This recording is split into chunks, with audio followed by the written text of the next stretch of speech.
শুভ বিকেল বন্ধুরা, দেখো ছাদে চলে এসেছি। খুব সুন্দর হালকা রোদ উঠেছে। সকাল থেকে তো খুব বৃষ্টি হচ্ছিল, এখন হালকা রোদ উঠেছে। সেজেগুজে তোমাদের সামনে চলে আসলাম, একটা জায়গায় যাব তাই। তাহলে এই বৃষ্টি মুখর দিনগুলো মানে একঘেয়েমি হয়ে যায়, আর ভালো লাগে না। তাই জন্য বিকেলবেলা দেখলাম একটু মেঘ আছে চারদিকে, কিন্তু একটু দেখলাম রোদ উঠেছে। তাই জন্য ভাবলাম বেরানোর আগে তোমাদের সাথে একটু কথা বলে আসি।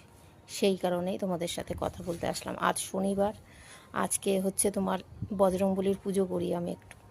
অনেকে মঙ্গলবার করে, আমি শনিবার করি, আর একটু নিরামিষ খাই। সেই কারণেই